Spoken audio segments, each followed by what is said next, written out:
Hello, hello.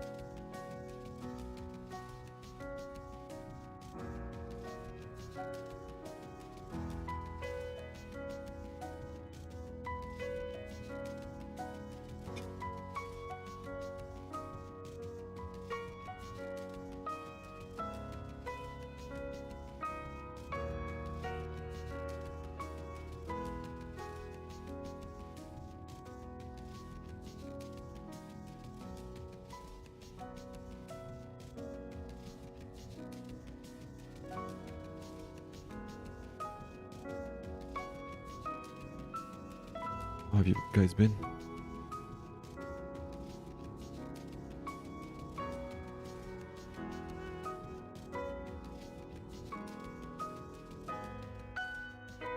Didn't stream for the past 2 days, unfortunately.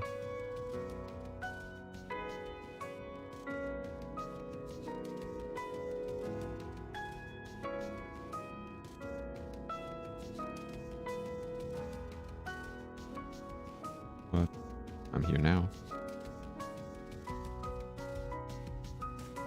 And kind of ready to breathe again for like 2 hours. Then have my throat hurt like a motherfucker.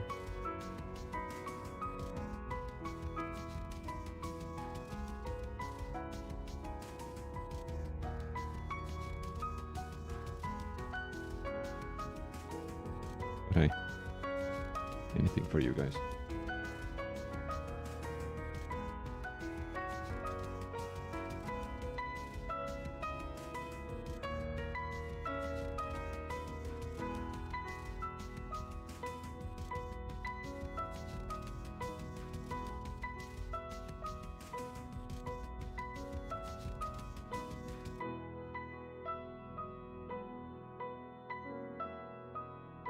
We're gonna start soon. Need to do some stuff first. The music on the main menu is nice, so no big deal.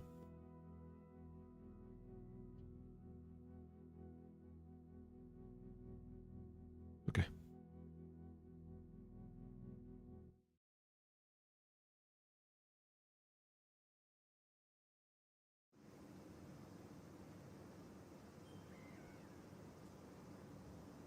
So last time, we got that mysterious call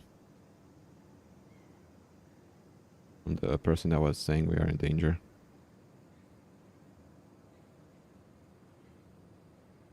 Let's see what happens. Woke up late. It was already past noon. House was quiet. Too quiet, really. I'd missed school again. Oh well, to hell with it. After all, my life was on the line now. Or was I being overly dramatic? Walked into the kitchen and stood there in a stupor. My head felt heavy. Thoughts jumbled together. I wanted to sleep a little longer. Maybe just another 10 hours. A glass of cold water helped bring me to my senses. I looked at myself in the mirror. Oddly enough, the black eye was gone. I checked all the doors and windows. They were locked securely, the way I had left them the night before. I found a note from Himitsu in the hall. I was worried, blah blah, will come by after school, more blah blah blah. Thank you, but no thank you. Must have been the first time in my 18 years alive I'd faced a situation like this. They moved to Japan at an early age, the challenges of adaptation, the deaths of my parents. All these had been tough, but they'd seemed more like fate than someone acting against me. This time was different. Something was threatening me directly. Someone was warning me, cautioning me, sincerely or not. But who could possibly be interested in me? Then it hit me. It was improbable that I personally would be of interest, but it might be about my parents. They had emigrated from the USSR after all, and they worked for a Kobayashi corporation. The voice on the phone yesterday had been speaking Russian. The sound was altered, sure, but it was clearly unaccented. I didn't know exactly what my parents were working on, but it might have been something serious. A lump formed in my throat. Work serious enough to kill for. Most frustrating thing was that I knew nothing about it. Except, who was going to believe me? I had to act fast. Pull out my dad's old address book and scan through it for the numbers of his co-workers. A few I'd met, some I'd heard of. In any case, anything was better than sitting and waiting. Good afternoon, my name is Nikolai Anokin, and I... No luck with the first dozen numbers. Some were no longer at their old jobs, others didn't pick up. One had even passed away. I turned the page. There was a number written in my father's firm, even hand. And underneath it, a name. Ichinose-san. Ichinose. I'd heard that last name before. Long dial tone.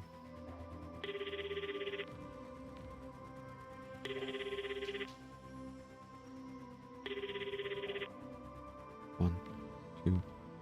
After 10, I was about to hang up when a familiar elderly voice said on the other end. Hello.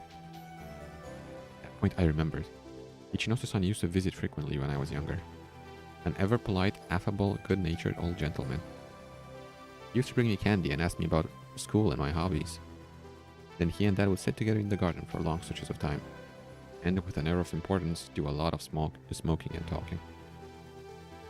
Good afternoon, my name is Nikolai Anokin, and I... Oh, Nikolai-kun, he interrupted. Long time no see. How are things? Fine, I gave a stock answer. Was I supposed to dump everything at once on him? Everything that had happened to me in the last few days? I'm sorry about your parents. The voice in the receiver turned somber. I vaguely recall seeing Ichinose-san at the funeral. Thank you. Actually, that's why I'm calling. I mean, not literally, of course. For a moment, I remained silent. Sorry, I'm a bit nervous. Could you please tell me about my father's work? I know he worked as an engineer, but what exactly did he work on? Did something happen? Why the sudden interest? And now, of all times. To tell the truth, something has happened, but it's not important. Why not? Can't you tell me? Yes, of course I could, but it's just... What reason did I actually have to trust him? Just because he'd been over to our house a couple times had been nice to me? So are you going to tell me or not? Is it some kind of secret? Not a secret, no, but it's somewhat complicated. Yeah, it's complicated. I'm not a child anymore. I grumbled back. So what happened? Some people came by and asked questions about my father, about his work. I lied. Asked about his work, did they? Shinoda stretched out the words ambiguously. And what exactly did they ask? I don't know. I mean, I didn't tell them anything because I don't know anything myself. And how did they question you? What do you mean? Well, what was the tone? Now I was absolutely certain Ichinose knew far more than he was letting on. What's more, Ichinose seemed apprehensive. Should I be worried? That's for you to know, he replied coldly. If I knew anything, I wouldn't be calling you, right? Nikolai, you shouldn't drag yourself into this. Why? Do you know something? Tell me. This concerns me too, you know. No, this does not in fact concern you. And if you lay low, everything will be alright. But... all I'm going to say. Don't call here again. Short tones followed. Everything will be alright. Yeah, right. On the other hand, I could at least thank him for indirectly confirming my suspicions. This was indeed about my father. I collected my thoughts and tried to remember everything my father had ever told me about his job. An engineer. What do engineers do? Build stuff or, more accurately, draw up plans. God, what did a 16-year-old kid care about details like that? What had mattered to me was that I received my allowance and that all was well at home. I was certain about one thing. My father hadn't been working in conventional construction. Defense, maybe? Had he worked for the military? But what difference did that make? I still didn't know a thing about his actual work. As the whole thing was someone's sick joke. The hour hand on the clock moved inexorably towards 3. I hadn't even eaten breakfast yet. Mitsu would arrive soon. The note made that clear. Enough already. It wasn't my mother. Of course, as I thought that, I felt the sting of my conscience. Still, I absolutely had to get some fresh air. At the bar. Let's go. Freshest air in town. I decided to go to my favorite bar for lunch. Even if it was the site of yesterday's unfortunate incident. The bell above the door rang as I entered. None of the few patrons present looked my way. Only the bartender gave me the usual smile and waved at me. Hey Kolya, been seeing a lot of you lately. I don't enjoy your company, but after yesterday, I stopped in front of the bar, not knowing what to say. No, my anger towards him had already passed. After all, people have their own lives and jobs to worry about. Would be the usual? No, I've come for lunch. Got it. What would you like? Don't know. Give me a steak, I guess. A steak at a bar? Okay, interesting. It shall be done. And a Japanese bar, that. Okay. I could technically read the menu, like what it says up here.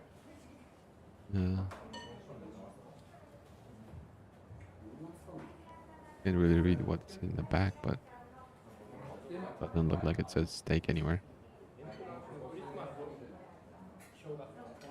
Oh well, okay. The bartender managed to imitate the Japanese way of addressing guests to near perfection, but he twisted it in his own peculiar way, so he ended up sounding more like the overly hospitable host of a medieval tavern. I sat down at the table and sank into thought. The steak turned out well, as expected. The food here was as good as the beer. I was lazily picking my teeth with a toothpick when the doorbell rang out pleasantly again, signaling the arrival of a new customer. Standing in the doorway was Michael. That was one person I never expected to see here. Though, why not? He noticed me and came to sit at my table. A split second later, the bartender appeared beside us and placed the menu in front of Michael. Friend of yours, Nicola? Yes, in Russian, hideously drawing out my name in a French manner. Something like that, yes, a classmate. I replied in Japanese. What does the sir desire? I couldn't decide whether I was more irritated or amused by his performance. Just coffee. Right away. Timed the bartender before taking off. Is school over? It is. And you didn't show up. Yeah, let's just say I had some business to take care of. I had known Michael for 2.5 years. He was from the States, and his parents have also been working in Japan for a while. We were never particularly close, but his seriousness and strange maturity commanded a certain respect. You could say he was the perfect opposite of Kyosuke. I take it you don't want to go into detail. Not particularly. You guys at school have been bragging that they beat someone up yesterday. And? I snarled back, irritated. It was hard to tell with Michael if he was hinting at me or just sharing gossip. You haven't heard anything about that? Nope. I see. He kept sipping his hot coffee, gazing somewhere past me. As uncommunicative as I could be at times, Michael was something else. Was he really comfortable now? Oh, what's going on at school? The usual. And how's Catherine? The question slipped off my tongue of its own accord. I hadn't even thought about her until that moment. Michael set his cup down and stared at me intently. I don't know. We're not acquainted, remember?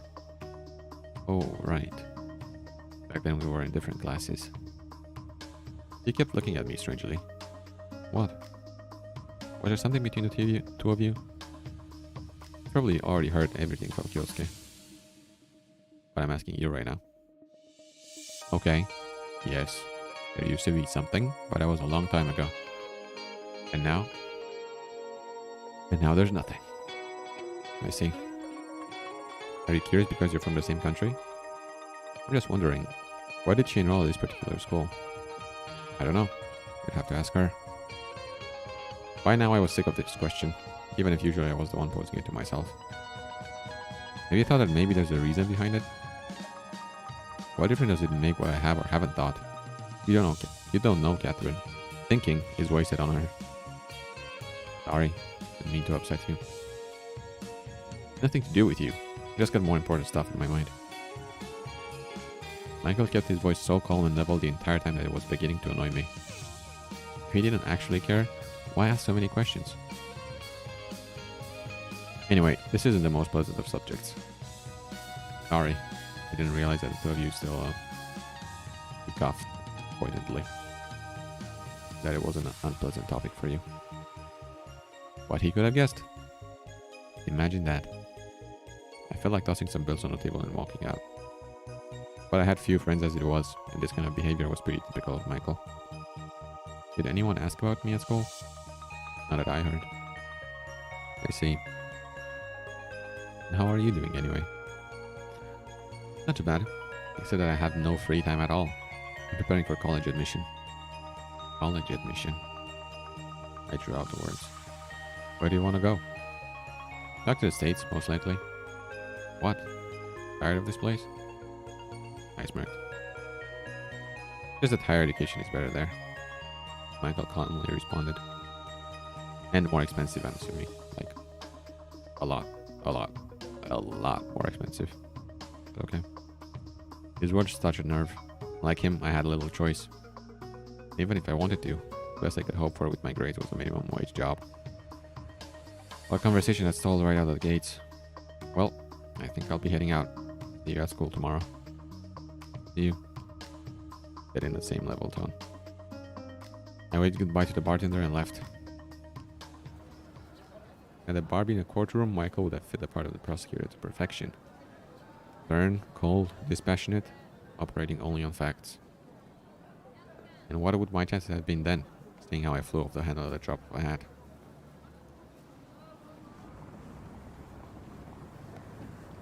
Oh, Keanu Reeves, let's go. Nice. Love that. Wandered aimlessly around the city, passing street after street and neighborhood after neighborhood.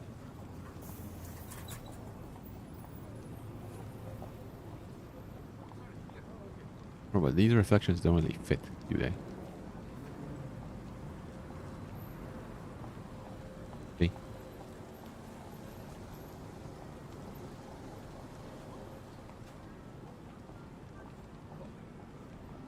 Okay. Let's not be too critical about this, but yeah, those reflections don't fit at all. I found myself in a part of town where I'd never been before. A curious thing. Tokyo was, of course, much larger than my hometown. But back during my childhood, everything seemed huge to me. The apartment, the yard, the kindergarten, the store across the street. So my mind could comfortably draw comparisons between that tiny place from my childhood and this multi-million person metropolis. I suppose I was always at ease in a crowd of perpetually rushing strangers. Sometimes I walked in the same direction as them, as though in lockstep, and other times I went against the flow. The crowd paid me no attention, accepting me as one of their own. Thank goodness for that. Maybe because of this ability of mine, I noticed someone was following me. Sure, it's often the case that a stranger happens to be going the same way as you. One turn, two, a crossing wouldn't be a problem. When you're just wandering around and someone mimics your every move without fail, you know it's no coincidence. Looking at my pace, crossed on red, turned into an alleyway and walked briskly through it. There were two possibilities. Either I was just being paranoid, or I'd managed to put some distance between me and him. I pretended to be checking out a TV behind the window of an electronics store. At least 5 minutes passed, but my mysterious pursuer hadn't shown up. It occurred to me that I had finally lost my mind. That called for a sedative, or a drink. But I hadn't made it up. I was sure that someone had been following me. Who and why? That was another question. Maybe I relaxed too early. Was it worth checking again?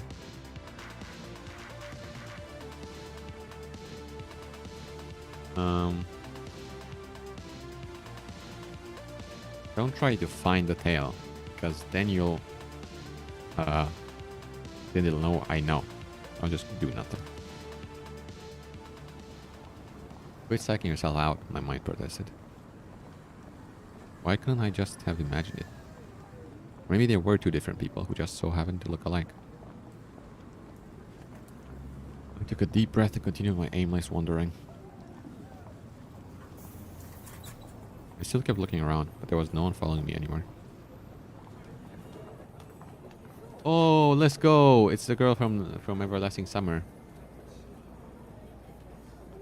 What's her name? Alice or something?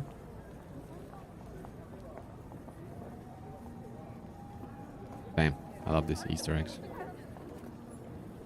It was already dark when I found myself in front of a music club I'd occasionally visit to see the local underground bands. If daytime in Tokyo still felt as warm as in summer, the evenings were getting increasingly colder. I wrapped myself more tightly in my denim jacket and shivered. I was also some distance from the club, so it made sense to go in and warm up. Oh yeah, this was in the demo as well. I remember. I see a familiar face here.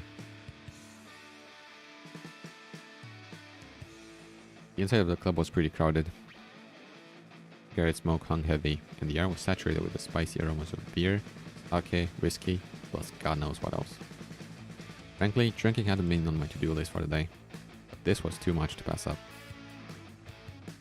I got a beer from the bar and squeezed myself closer to the stage. The first band was playing some basic heavy metal. Japanese bands that play this kind of music didn't try to reinvent the wheel, happy to copy the Western masters. Some did it better than others. This band was only so-so, which is why the majority of the audience were occupied with anything and everything except listening to the music. The unfortunate metalheads couldn't possibly not have noticed, and by the end had given up, just trying not to make complete fools of themselves. Then again, who was I to judge? I couldn't play my bass even at their level. The next band was dressed in 70s fashion, which is sure a sign that some old school rock was to follow, so I went off to wander the club. Although I would come here from time to time, I'd never made any friends. Usually I just stood around by myself, guzzling beer. It was pointless to expect international stars here. They only cared about the local band so far as they helped me while away. Yet another boring evening. Weird sentence, but sure. I remembered how I brought Catherine here once, although she hadn't liked it at all. Himitsu meanwhile refused to go to concerts at all for some reason. The young couple was cuddling in the corner. I watched them for a good while and suddenly felt revulsion. No, that won't do, I told myself. Tonight, at least, I'm going to relax. I dashed to the bar, down 3 shots of whiskey. Okay. Bro, where do you have this money from? I mean, your father, I guess, but that's kind of crazy, bro. Picked up another beer. So you had 2 beers and 3 shots of whiskey at a club? Well, that's pretty expensive, if you ask me. And you handle alcohol like crazy. You can't do that. Mix beer and alcohol, beer and like hard alcohol like that. Damn. Headed back into the crowd, this time at a far less steady gait. The old farts had finished playing. The stage was now occupied by some glam rockers tuning their instruments. Come on, let's get rockin', I yelled. The guy standing near me glanced my way and said, "We're gonna rock, alright, don't you worry." What are you, playing too, or what? Sure am. Why aren't you on stage? All these you tuning. I don't need any tuning. I'm always tuned. Hell yeah, bro. Let's go. He adjusted his sunglasses. Why was he wearing them indoors? See you. That the guy disappeared into the dressing room. Lights dimmed and the speakers erupted with the first guitar chords. Hi everybody, we're Z Fields. Okay, a familiar voice came over the microphone as bright lights beamed down from the rafters. Standing center stage in a rather unusual outfit was Ellie, guitar in hand. Standing, then singing and playing. Now this I was not ready for. I said out loud, but no one could hear me over the thundering music. Yesterday's episode in the old music classroom came right back to me. Had the money driven her insane? I could understand lending music on the side, but this here... I listened more intently. They were actually pretty good. No wonder they'd been asked to headline. The crowd clearly took well to the music too. As the first song ended, Ellie shouted "thank you" into the mic and surveyed the audience, lingering on me for a second. Did she spot me? Judging by the surprise and even embarrassment on her face, she did a full song with lyrics. Let's go.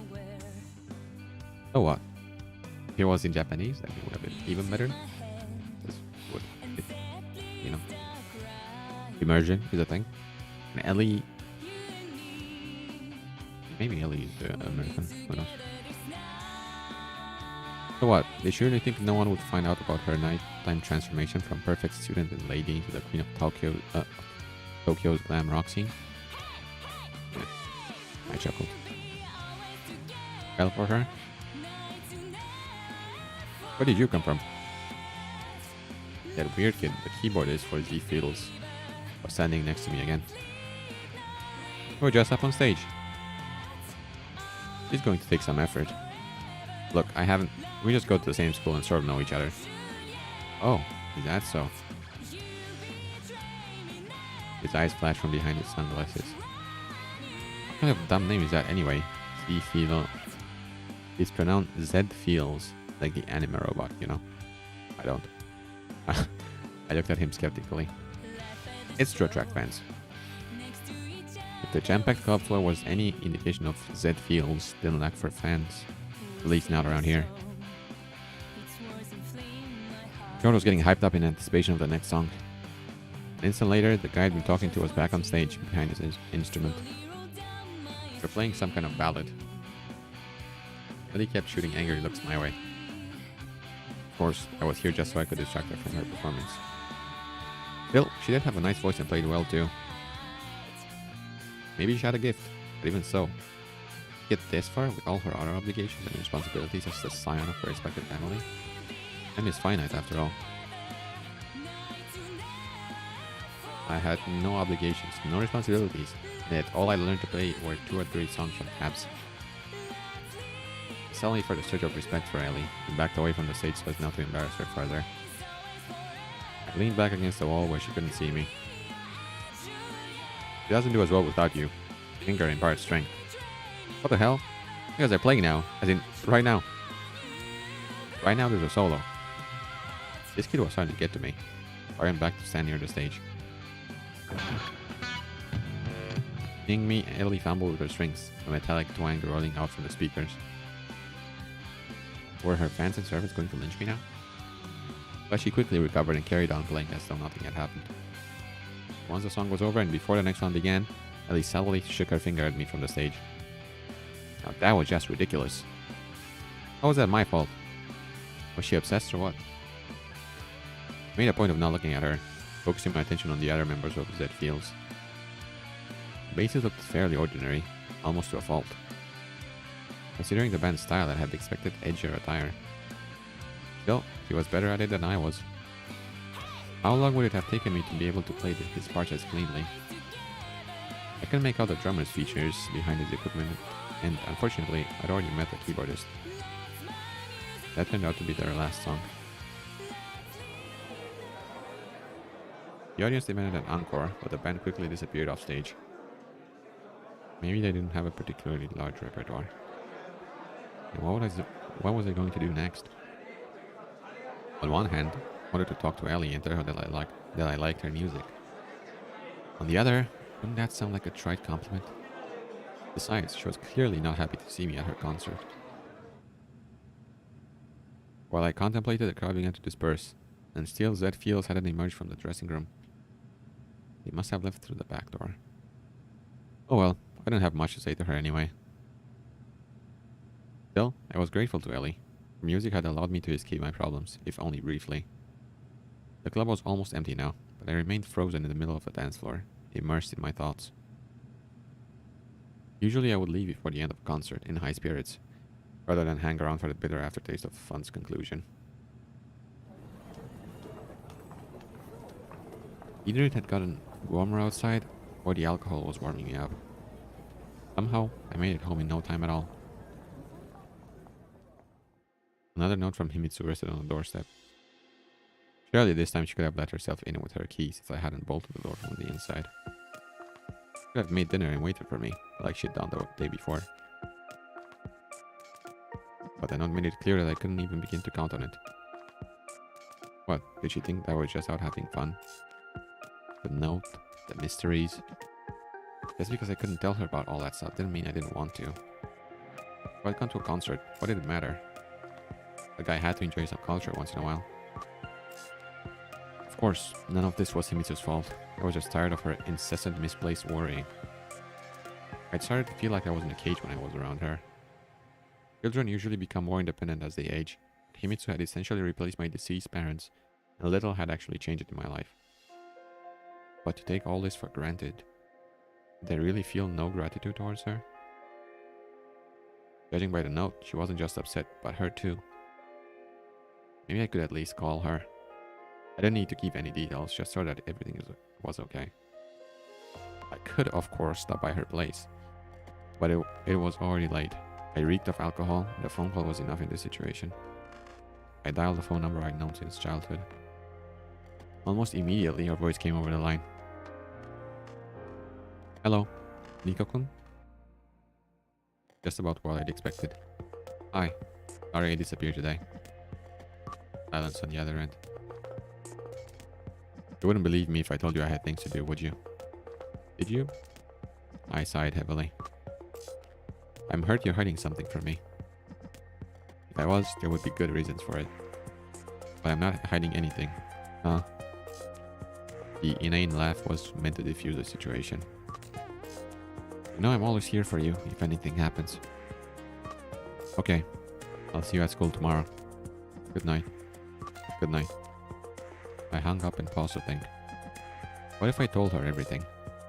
I doubted Himitsu could help me in any way, but at least I wouldn't have to shoulder my problems alone. I was giving up the phone and was just about to head to bed when it rang. Himitsu again? Did she forget to say something? Yeah, hi. I started automatically. Seriously, who else would call me this late? Who else would call me, period? Nikolai-kun. But I was wrong. It was Ichinose-san. Ichinose-san? I'm listening. Nikolai-kun. I thought hard about whether to call you. After all, I did tell you this morning to keep out of this business. But I owe much to your father, you see. And since he's no longer with us, the least I can do is repay my debt to his son. I simply didn't know what to say. Are you listening to me? Yes, absolutely. I'm all ears. I don't know all that much myself. Nor did your father, I suspect. There is a person. Write this down. No, memorize it. His name is Akira Shinji. He used to work with your father and I, but he was laid off. He now owns a little restaurant somewhere on the waterfront. Ichinose fell silent for a moment and continued hastily. Nikolai, I don't know if you're in any danger, but please be careful. Ichinose-san, which waterfront exactly? There's so many in Tokyo. The name is pretty common too. I can't. I have to go. Take care of yourself.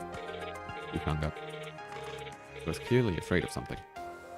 Afraid, yes, but he still called and warned me, and even gave me a clue. Although the name alone might not end up being enough. For some reason, I felt no fear at that moment, more like reckless excitement and boldness. Probably owing to the quantity of alcohol consumed earlier. The second I got off the call with Ichinose, I felt incredibly sleepy. I barely made it to my bed before crashing. Okay, I remember this. This was also, and the visit to this Akira Shinji guy was also in the demo. I remember it like vaguely.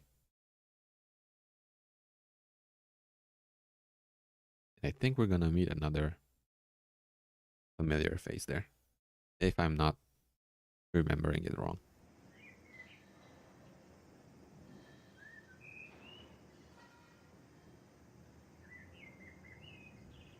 I woke up early with a headache, the dry horrors, and the terrible feeling of the meaninglessness of existence.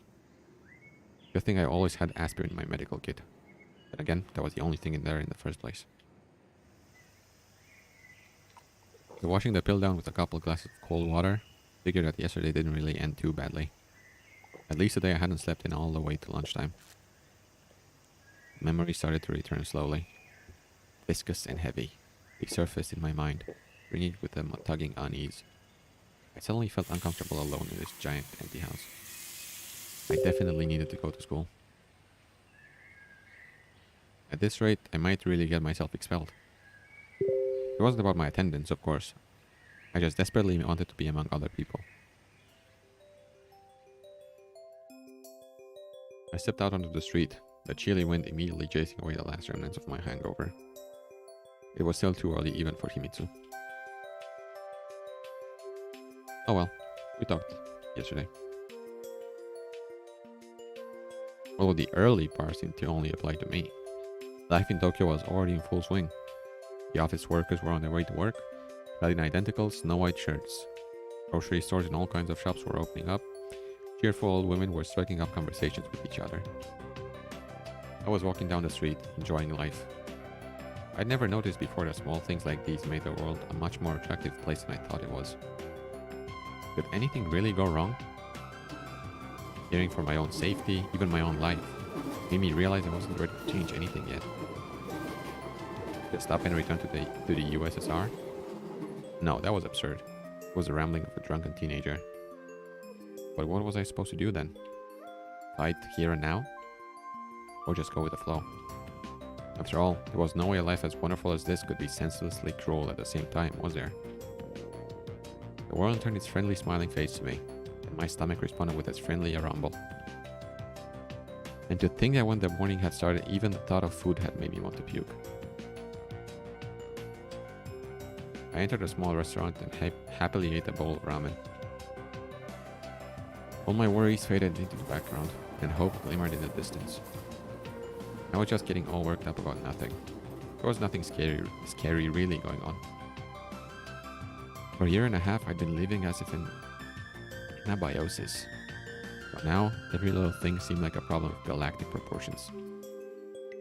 If something really did happen to me, for example, if I received a visit from the police, I'd end up having a heart attack. I just needed to calm down, wait it out, and all my problems would resolve themselves. And if not, I'd deal with them as they came. Once I got to school, I was swept up in the crowd of students. I spent a good half an hour in the ramen shop. It wasn't as early in the morning by then. Japanese, Americans, French, Russians. Sometimes it seemed to me that my school was a little too international. It was a good thing though. I didn't feel as alien among them as, for instance, sitting at a narrow counter on a low chair in a typical Japanese snack bar. Several guys shook my hand on the run.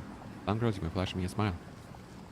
I recall being in the same class as the girl last year, but wouldn't be able to remember her name even if my life depended on it.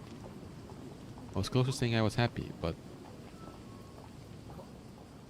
at the lockers, I ran into Catherine. Hi. You're early today. He gave an unexpectedly polite response. Yeah, I skipped yesterday. Can't keep ditching school forever. Decided to get yourself together, really?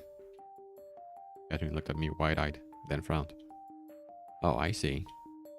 Got that smile on her lips again. I ignored it and said simply, yeah, you know, so much has happened lately. I may have been feeling fine, but I couldn't hide my swollen face. Especially not from Catherine. Well, so oh, enough already. What are you staring at me for? You know it all. Emotions changed quickly on Catherine's face. The surprise gave way to indifference. She lost interest. That's not what or maybe that too. I don't want to fight anymore. I just think you have to understand my reaction. Put yourself in my shoes or something. What are you even talking about? Catherine asked nonchalantly. About everything. Don't pretend you don't understand. Don't understand what? I didn't even know how to talk to her anymore. Alright. You want me to understand you? I do now. Oh, here we go again. Is that your way of mocking me?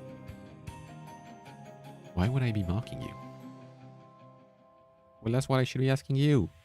First you come back for no reason, then you transfer to my class and pretend like that's how it should be.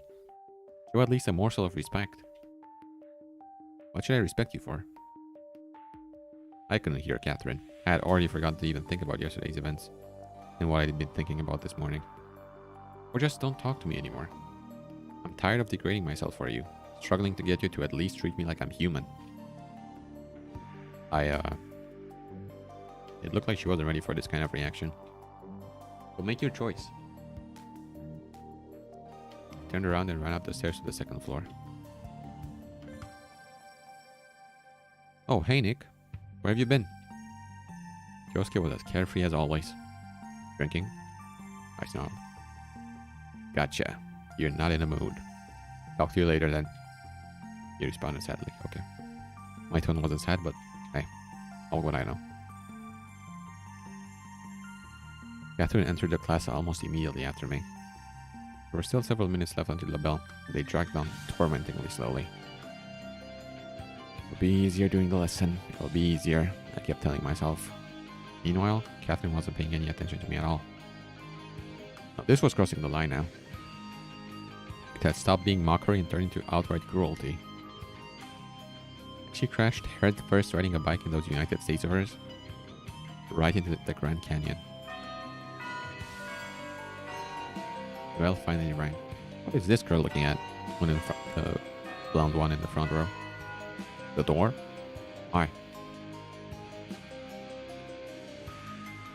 During the lesson, I could only think about Catherine. A burning, to the point of shuddering, desire to turn around and look at her swelling in my chest. I couldn't manage to distract myself with anything. Yesterday's conversation with Ichinose and the mysterious threat hanging over my head seemed to have suddenly lost all meaning. A single thought was pulsating in my head, that I needed to sort out my relationship with her once and for all. I could figure out if I still loved her or not later, and now I needed to. Needed to what? God damn it, I can't do this anymore. The loud thought I hit the desk with my forehead. Anokin-kun, are you alright? I heard muffled laughter and whispers. Couldn't be better, Sensei. Just checking if there's anything in my head. The teacher didn't even raise an eyebrow. He'd seen a lot working at this school. Maybe you should go to the doctor. No, I'm telling you, I'm fine. Well, do what you want. Just don't interfere with the lesson. After that circus performance, I felt a bit better. Surprisingly, the planet kept spinning, paying no attention to my problems. The bell for break rang. I was approached by Michael. It seemed like he wasn't going to start a conversation, but for some reason, he looked me over intently. What is it? I finally asked. You're not yourself today. Is it because of yesterday? Yesterday? How did he know? I mean, the conversation in the cafe. Oh, yeah, right, the cafe. No, it's not about that. Everything's fine. Or will be, even if it isn't now. Without even turning her head, Catherine walked past us. I stared after her and must have made quite a face. I see. Michael said dispassionately. What do you see? I was getting worked up again. All of you Americans like this? Like what? Like this. Completely disregarding of other people. Poking your nose in others' business. Insensitive, cold, and cruel. I think you're talking about someone specific right now. The gritting of my teeth must have been audible to the whole class. You know what, Misha? Fuck you. Got it? Fuck you to hell. Last thing I need are your questions and observations. Don't meddle in other people's lives. Mind your own. I stood up, looked him up and down, but Michael didn't look away. And I pushed him away with my shoulder and left the room. Good God, what the hell was I doing? Just lashing out at one of the few people who still at least talked to me. Maybe he wanted to help. After all, Michael's no Kyosuke. The latter would immediately start to run around, dolefully wringing his hands, and what good would that make? Sometimes it really is better to look at a situation with a cool head. I definitely had to apologize to him, but later. I just wanted to switch gears and get away from the classroom. To be alone, or at least with someone who wouldn't pry into my soul. With Himitsu, for example. Yeah, right, as if she wouldn't. Although, if she were to see my present condition, Himitsu would probably understand. So,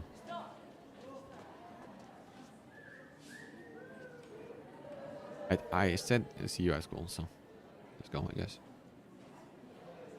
Who if not her? And go up to the roof would probably be. What was her name? Oh, I forget. Name was. It's on the tip of my tongue, bro. Wait, not settings. Help. Agome.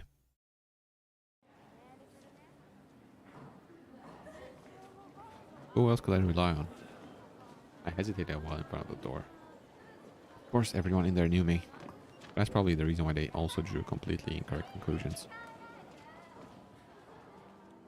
Himitsu was sitting in her place, reading a magazine of some kind. Hi. Nico-kun. Sorry about yesterday, It's okay. You're alright, aren't you? Seem to be still kicking. I demonstratively felt myself all over. Himitsu gave me a questioning look. I dropped by it because, it's boring in our class. Kyosuke still tells stories about manga and anime. Nothing interesting besides that. I'm glad you're here. And how are you doing? There was absolutely nothing to talk about. Seeing Catherine already? But that didn't mean I should have chosen the worst possible topic. But Himitsu replied calmly. Just briefly, in the hallway. Ah, I see. And how is she? Don't you know? Me? How would I know if she doesn't talk to me? I mean, she does, but not about that. Himitsu's expression grew sad. I can't make sense of her. Like she's conducting some goddamn psychological experiment on me. She wants to be the next Jung or something. I guess I was speaking much louder than would be appropriate. It distracted Himitsu's classmates. They grew silent, staring at me. By that point, I was too fired up and didn't realize how stupid I looked. What are you looking at? You have performances like this every day in my class. What, do I not look like a clown to you? Do I? Some guy on the third year side took a couple steps towards me and tried to reach out his hand. Senpai. Don't touch me. I said quietly, casting a cold look at him. Nico-kun. Himitsu uttered, pain audible in her voice. What? I shouted. At that moment I felt inexpressibly disgusted, revolted by my behavior. Ashamed in front of these students, Himitsu, Michael, and myself. What have I turned into? Was it about the note, the calls, the threats? No, it was about me. I quickly left the class, eyes cast down. My feet carried me away all on their own. I only stopped after I reached the school's old wing. But you can't run from yourself. Of course, most of all I wanted to run home, close the doors, unplug the phone, crawl under a blanket and lay there for a week or so, until the shame was gone, until everyone had forgotten what I'd done. But that's not how it worked. The planet really did keep spinning, no matter what I thought of it. And another weird thing, it didn't revolve around me. Michael might have resented me. Some of Himitsu's classmates clearly thought I was an idiot, but all that would be forgotten by tomorrow. And I'd keep working myself up, convinced that absolutely everyone in the whole world was only occupied with thoughts about me. I would be hiding, remembering the stupid things I did, burning with shame over and over again. No. Enough. I resolutely headed back to class. I'll start by apologizing to Michael. I was passing Himitsu's class when I heard a familiar voice coming from inside. It was Catherine. What was she doing there? The escapade? Escapade? I don't know how to read this. Escapade, I think, maybe? Escapade. I pulled a couple of minutes ago, was immediately forgotten. Now I was only interested in their conversation. I hid behind the door and listened carefully. Thank God for the thin walls of Japanese schools. It was also quite fortunate that Catherine occupied the desk closest to the door, even if it wasn't her class. That's the Catherine I knew. The students walking through the hall gave me weird looks. I didn't mind. They couldn't make things any worse. Now what you think? I caught the end of a sentence. No, I'm just glad you're back. Are you now? Well, if you want to search for hidden meanings in my every word, I'll leave you to it. It didn't really sound like a conversation between old friends. I might have expected that. No, actually, should have expected that. Don't pretend nothing happened. But nothing did happen, and hasn't been happening for the past year and a half. And even if we were pretending, we were good at it. Himitsu wasn't talking very loudly, but suddenly went silent, gasping for air, as if after a desperate scream. Why now, of all times? If it was up to me, I would never have returned here. How convenient for you. You leave when you're most needed and it's not your fault. You come back when you're not needed at all and it's not your fault. And how are we to live now? Tell me. I'd never expected a reaction like this from Himitsu. Well, sure, I'd known for a while that she was no longer the 8-year-old girl I had met when I still didn't know a single word of Japanese. In many ways, she was more mature than me. But to see someone close to you like that, I guess I just wasn't ready. And what should I do, tell me? Why in the world should I adjust myself to you, to him, to the two of you? For you, life is so simple. Well, it sure is complicated for you. You couldn't even come to say hi, explain the situation properly. All because of your pride. Pride, you say? Catherine smirked scornfully. How do you know? Can you also see her? More like self-respect. You could tell me yourself, acting like a... Like what? Come on, tell me. How am I acting? The way you couldn't? It was weird that none of Himitsu's classmates was paying attention to the two of them. This certainly didn't seem like a friendly conversation. If only he knew the whole truth. Then tell him. I can't. Catherine said quietly. So quietly I almost couldn't hear her. Oh, so that's how it is? Then what do you intend to do next? You can't just ignore his feelings, can you? And what about my feelings? Has anyone thought about them? Her feelings? What? But Catherine immediately continued. I can't stand being near him. Then don't be. Free us from your presence. It'll be easier for everyone. Don't worry, I will. There's less than a year of school left. Yes, but for this entire year, it won't break you, I'm sure. You're just... Oh, senpai. One of Himitsu's classmates called out to me. Bruh. I immediately broke into a run. Hope the girls didn't notice me. I ran back to my class, almost knocking down 2 students who were too slow to dodge me. I jumped behind my desk and tried to quickly catch my breath. By then I had completely forgotten about Michael. What the ever-living hell was that? I could understand Himitsu worrying about me, about how Catherine's return might have affected me. But her tone, that wording? What about Catherine herself? Can't stand being near him? If only he knew the entire truth? Whatever happened between us, I didn't think anything I'd done or said deserved being treated like this. You alright, Nick? Yes, everything's fine. I blurted out. Yosuke gave me a somehow sympathetic look and expressly glanced towards Michael, who was peacefully reading a book, paying no attention to his surroundings. Yeah, you know, a lot's happened. I really wanted him to understand. Yeah, but still. And Kyosuke was right. I very slowly stood up and approached Michael. So, nothing worthwhile would come to my head. Sorry I acted like that. It's just that things have been complicated recently. He closed the book and looked at me coldly. I understand. It's alright. No, I really didn't mean any harm. I just snapped. I'm telling you, I understand. Yep, they were just like Michael. One thing in words and another in thoughts. Whatever. I certainly wasn't in any mood to try and prove anything to him. The bell rang. The lesson had been going on for 5 minutes already, but Catherine was yet to return to the classroom. To top it off, her things had disappeared too. I couldn't tell for sure if they were there when I returned. I just hadn't paid attention. Finally, the school day came to an end. I felt a pressing need to talk to Himitsu, even though I didn't really know what I would say. And what could I say? With everything that had happened today, I completely forgot about yesterday's conversation with Ichimasa. And he gave me a lead, too. Himitsu, Catherine. What about the note, the call? I had to find out what this was all about, right? This decision seemed like it could seriously change my life from here on. Go to Himitsu, or try to solve the mysteries of my father's past. Okay, so you just told me that this is a very, very, very important decision. Save here. Maybe.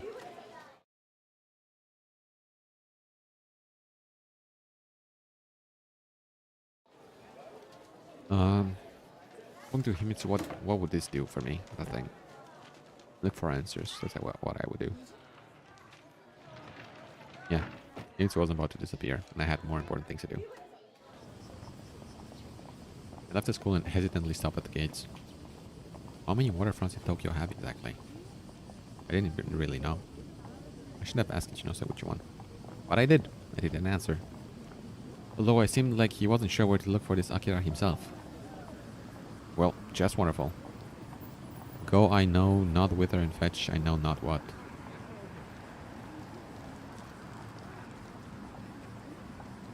What? What are you saying, bro?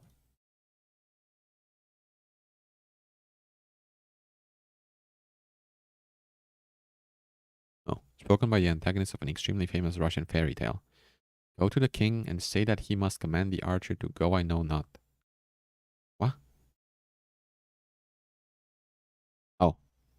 Go to the king and say that he must command the archer to go I know not whither, so I know not where, and fetch I know not what. Such a task as that he'll never accomplish, though he live forever and ever. Either he will vanish out of knowledge altogether, or if he does come back, it will be without arms or legs. Okay. Go I don't know where, and fetch I don't know what. Okay. Then the most obvious idea came to my head. I need to call the information center. I quickly reached the nearest phone booth and dialed the number. Hello, good afternoon. I'm looking for a man called Akira Shinji. I know that he owns a restaurant somewhere in the waterfront. Please wait. Wait, can you actually do this? A grating female voice sounded out of the receiver. It took at least 5 minutes and as many coins, but finally, I got a response. Unfortunately, I couldn't find anyone by that name. Did she know she lied to me? No, that would be too stupid. Are you sure? Yes. Is there anything else I can help you with, sir? What, had he forgotten the name of a man he worked with for years? I wasn't ready to believe that. Could you give me a list of restaurants with owners whose surnames are Akira? The sound of rustling pages came from the other end of the line. One restaurant. Could you please spell out the address? I quickly took a notebook with a pen from my school bag and wrote down the name of the street and number of the house. Damn, it was pretty far away. For better or worse, I had nothing else to do today. And to think that this is way before the internet. I mean, not before the internet, but before wide access to the internet. Definitely before Google Maps. In reality, I had absolutely no faith in the success of this operation. Going out there half randomly, just off the surname alone, was a stupid idea. But I didn't want to believe that Ichinose had lied to me. On the other hand, the outskirts of Tokyo are a great location for the restaurant of a former scientist. And an affordable one. I was jumbled into a crowded subway car. This is not crowded, but there's no one here. Every minute, the idea seemed more and more stupid to me. The sweaty passengers surrounding me made me more and more irritated. Luckily, it didn't take long for most of them to leave the car. The train approached the outskirts of Tokyo almost empty. I left the station and was plunged into a completely different world. It had been a long time since I had gone so far from home. Oh, that's Ichigo. That's him. Look at him. That's Ichigo in his school uniform. Oh, I knew Kurosaki was a Bleach reference. Let's fucking... Okay, let's go. Bleach coming back October. Let's go. Bro, I am... This just made the game so much better for me. It's nice every time I see other Bleach fans. Because, let's be honest here, Bleach fans are pretty rare to find. I mean, there's not that few of them. But compared to like Naruto and One Piece fans, they're pretty much a rarity. So I'm always very happy to find someone that is a fan of Bleach. So, I'm very happy right now. If you guys are fans of Bleach, please tell me about it. And tell me you're as excited as I am for October to come. Bro, I can't wait. I waited for this moment for years. For Bleach to finally continue. And animation in the trailer, it looks okay. I won't say it looks crazy. People were super fucking hyped about it. It hasn't really convinced me. I need to see it happen. I need to see the episodes. I need to see the fights to be able to say anything about it. But it looks promising. I'll say it looks promising. It can go really well, or it can go really downhill. Oh, I don't know. But yeah. Um, oh yeah, and it comes out on Disney Plus, which sucks ass, bro. It's so annoying. It comes out on Disney Plus. Why? Anyway. Um, oh yeah, and bro, if there's gonna be a new manga arc with the Hell, what basically the Hell arc, that would be so nice, bro. So nice. But anyway, that's enough of a tangent. Let's keep going. Here, the neat modern brick buildings largely gave way to 100-year-old wooden shacks. The scenery reminded me of my grandmother's village. I'd been a couple times as a kid. Bro, there's no 100-year-old wooden shack in this background. Why say that if the background doesn't match?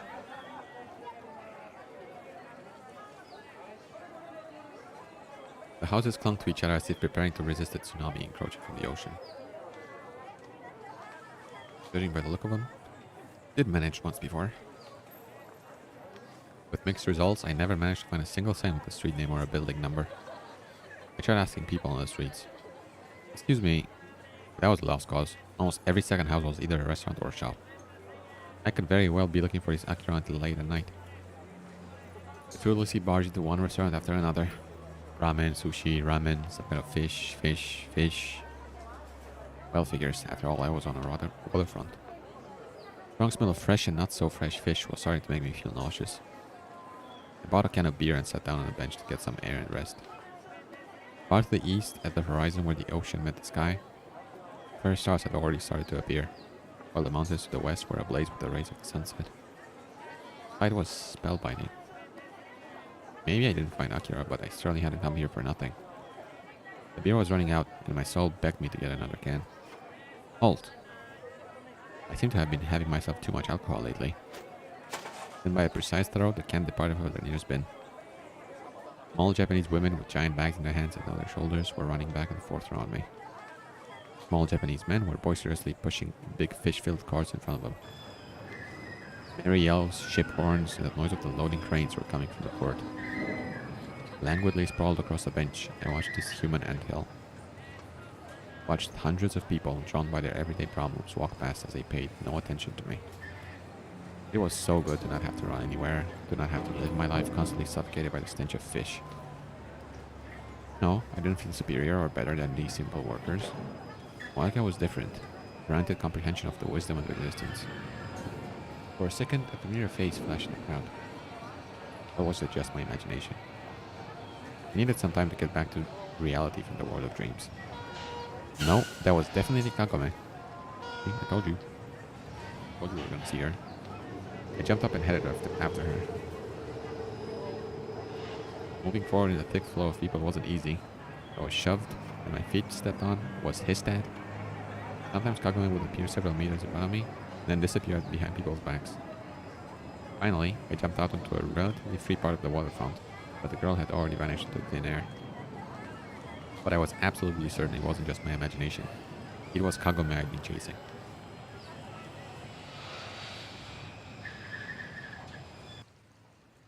The night fully closed in. Ichigo's gone. I was aimlessly wandering the waterfront, all hope of finding Kagome gone. Okay, that entrance into this bar, right here in the front, it's the same like image they use for the bar with the bartender. Like the depth isn't really okay. Just my 2 cents about this. The streets grew empty. A cool, salty wind blew from the ocean. The temperature fell abruptly. It was time to get going back. I was about to turn towards the station, but out of the corner of my eye, outside of Kagome, big bags in her hands, appearing in the brightly lit entrance to a shop. So this one? Hey, I shouted. But she didn't hear me. It was too far and the noise of the river didn't help. Hey! I rushed toward her. But a couple seconds later, Kagome had entered the building. A restaurant, Gifts of the Sea. What an original name. The owner's name was written on the sign nearby.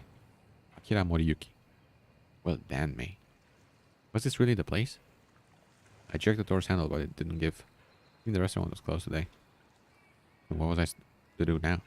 Knock? Who would I find in there? My Akira? What if it was just a coincidence? What was Kagome doing here? There were more questions than answers, and the answers lay on the other side of the door. I knocked. Several minutes passed, but nobody responded. The inside of the restaurant itself were dark, but a light blinked once on the second floor, which would have the living area. It meant I'd been heard, unless, of course, the inhabitants were all deaf. I knocked again. Hey! A rough male voice came from a couple meters from me. I turned my head and saw a policeman quickly walking towards me.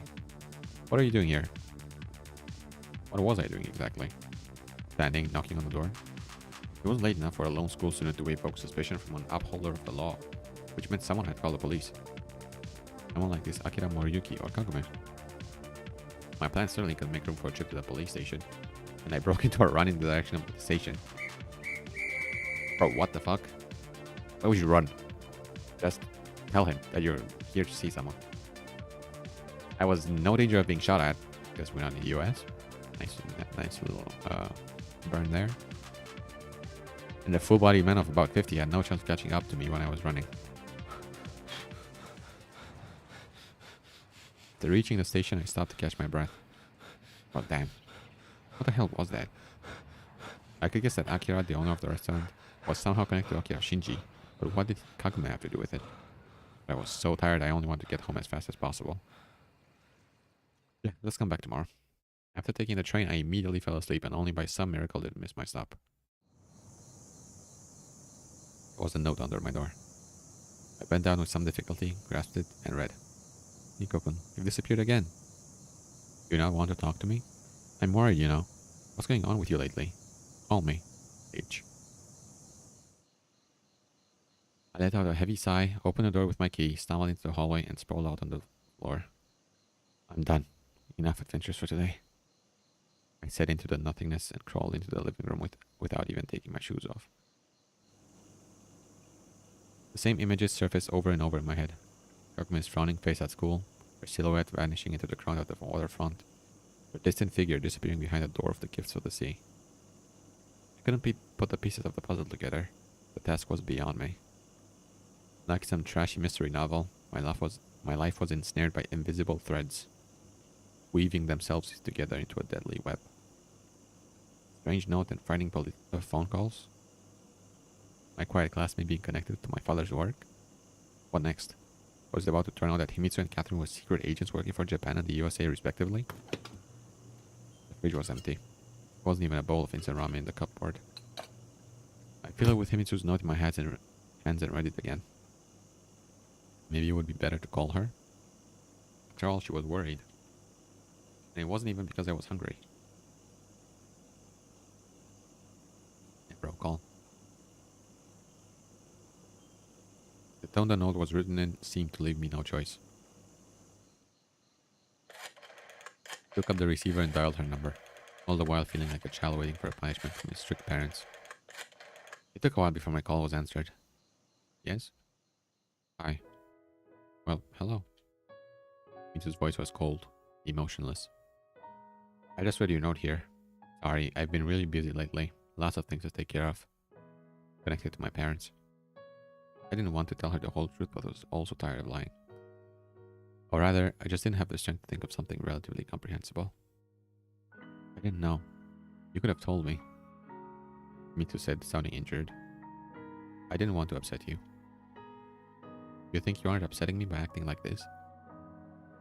Something happened? Your parents. Didn't finish the sentence. No, nothing bad happened.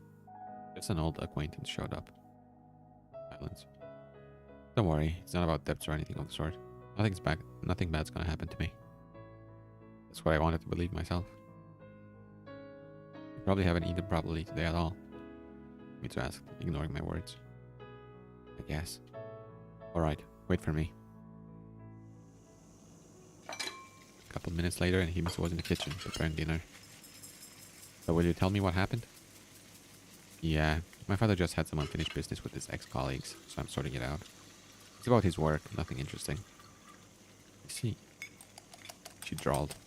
Looked like she didn't believe me. But it didn't look like she was about to cry. Sorry for not calling yesterday. Wait, did I not call yesterday? Things we saw each other at school. Yeah, I didn't call yesterday. True. I'm not lying, just very tired. Need to put several plates and dishes on the table. Aren't you going to eat? No, it's not good to eat a lot late in the evening. But it's good enough for me. Well, walking around starving isn't exactly great either. She smiled for the first time this evening. I picked up the chopsticks and threw myself at the food. Maybe you're not lying, but you're clearly not telling the whole truth. Huh? I was so focused on chewing, it seemed like someone had muted the rest of the world. Something's going on with you. And it's not just about Cathy-chan. And it hurts that you're hiding something from me. But you can't just keep everything inside. If only you could share with someone. I've got no one to... I stopped short. This would be me admitting that I didn't have anyone closer than her in my life. And maybe that was true. But sometimes you want the truth, even if it is indeed the truth, to keep far away. You know I tell you everything. And if I don't, it just means there's nothing to tell. I supported my life with the nicest smile I was capable of.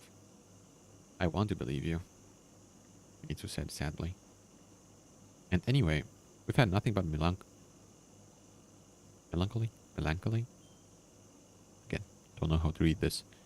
Around here lately. That's not right. Let's go out somewhere. It's night. Well, I didn't mean now, tomorrow, or over the weekend. Alright. She smiled and stood up. I'll go now. Good night. When the door closed behind her, I let out a sigh and uttered, one thing after another. After finishing the dinner, I remembered my tiredness, and my whole body seemed to turn to lead in an instant, my eyes closing as if by themselves. Slumber brought me the long-awaited relief.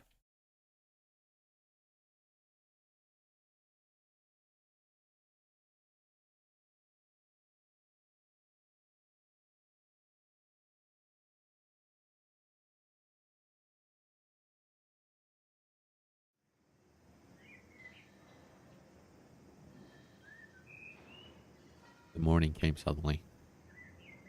Yesterday's tiredness seemed to have vanished as if by magic, even though I only managed to get 4 or 5 hours of sleep. I delightedly stretched and went to the kitchen. On the table lay a simple breakfast and a note. Hiko-kun, see you in school. H. I imagined Himitsu's displeased face and couldn't help but smile. It would be funny if it wasn't so sad. She had a peculiar way to be upset with me. What would have happened if I did something really bad? Would she make porridge instead of a 3-course meal? On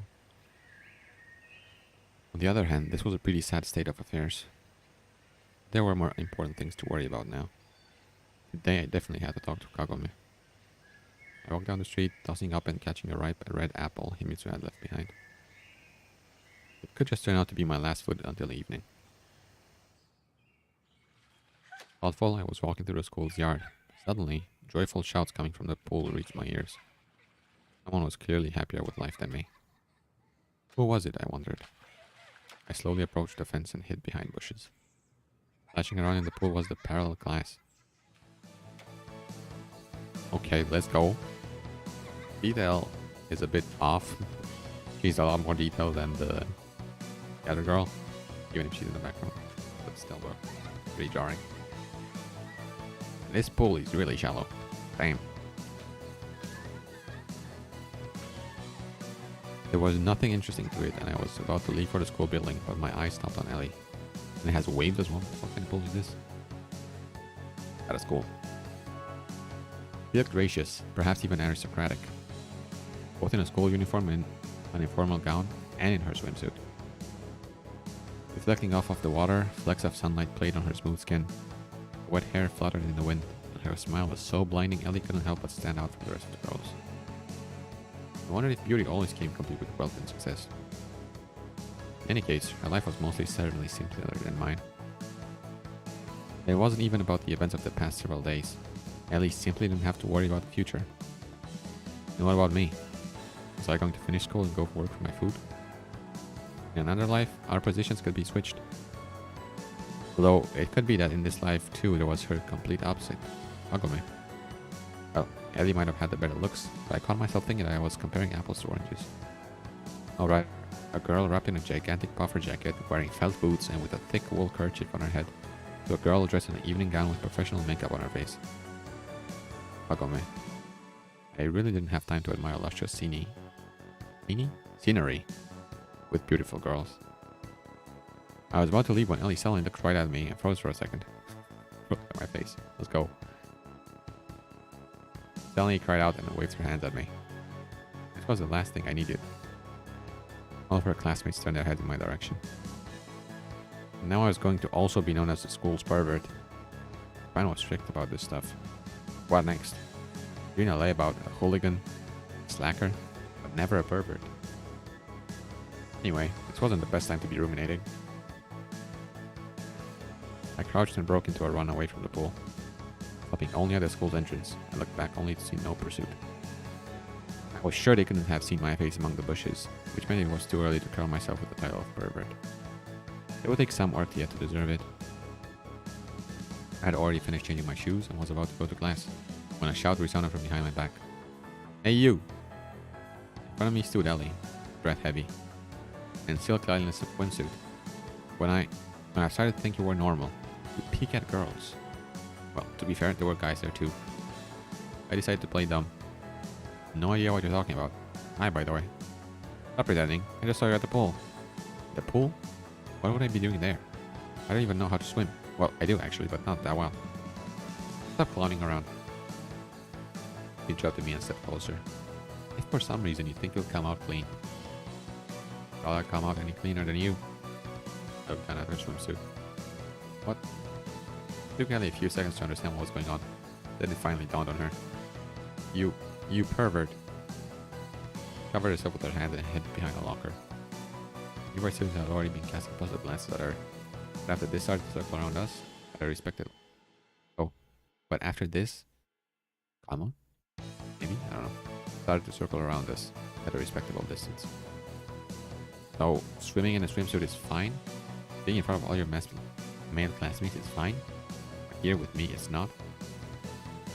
It looked like Bro, too many typos. It looked like Ellie just wasn't listening to me. She kept glaring daggers left and right, like a cornered lion. You know you're not exactly in the right uniform for school, right? It's all your fault. It looked like she'd finally started to understand what I was saying, even looking out at me from behind the locker. You damn voyeur. I wasn't peeping on you, I just passed by. Is it my fault our pool's there? It really was a very weird place for a pool, actually. Why were you watching then? Ellie said, calming down a little. Just daydreaming. It was a bad excuse. Bottom line was that I was still peeping. Okay, fine, I'm pervert. Happy now? Nikolai Lazyborn of the House Anakin. Father of Lust, the king of hooligans, do-nothings, and future hobos. A light smile appeared on Ellie's face. You're a strange one. Can't even be angry with you properly. Is this a compliment? From outside came a gust of cool wind, and she shivered. Watch it. I'll forgive you, but for the first and only time. But why are we simping for Ellie this hot, bro? Ellie ran back to the pool, her head cast down. Like, she's got the most exposure out of all the girls right now. She's being pushed on us really hard. I wondered how much this incident damaged her reputation as queen of the school. Or was she absolutely inviolable? Would it take something worse for everyone to see that the queen was, in fact, naked? Giggling, I entered my class. The Ellie incident lifted my spirits and distracted me from worrying thoughts of my coming conversation with Kagome. Meanwhile, her desk was empty. You're unusually happy early in the morning. Did something happen? Can't hide anything from Kyosuke. Well, yeah, something did. If I were to say I saw Ellie in a swimsuit, he would probably have a heart attack. And what was it? Nothing important. Keeping secrets, eh? Not a secret, it just doesn't matter. Sometimes it seems like you're hiding classified information. Really? Why? Doesn't matter. He replied, mocking me. Okay, whatever. Hey, wait, that's it? Yep. Bro, I don't know why he's friends with me. I'm being such an asshole towards him. Like, from the beginning of the game, I haven't really said anything nice to him. I've only acted like an asshole when he was talking to me. What else was there to talk about? I glanced around at the class looking for Kagome, but she never came. Catherine wasn't there either, but I was surprisingly not too perturbed by her absence. I'll tell you if you win a bet with me. Yosuke's eyes lit up. What's the bet? You have to keep quiet the whole day today. You're always like that. The bell rang and the teacher entered the class, followed by Kagome. Oh well, it was a full day ahead. The lesson dragged on slowly, especially because I was replaying yesterday evening over and over in my head. Kagome saw me. Oh, Kagome saw me. There's no way she didn't. And most probably she was the one to call the police. Let's say she had a reason for that, at least from her point of view. But if Kagome and this Akira Moriyuki really had nothing to hide, then why would she? It would have been much easier to come out and say they'd never heard of Shinji. At least it would be less suspicious. As soon as the lesson was over, I jumped up and rushed to Kagome. I couldn't let her leave. We need to talk. Kagome pursed her lips and frowned. What about? She made for a bad actress. Mitsuko could teach her a thing or two. You know what I'm talking about. Don't put on an act, please. At least not in class. I don't under... Fine, whatever. I don't really care what people think of me, but what about you? Kagome cast a quick glance at our classmates, but we hadn't caught their interest yet. Let's go. She nodded toward the door. I like that nod. A minute later, we were on the roof. I'm listening.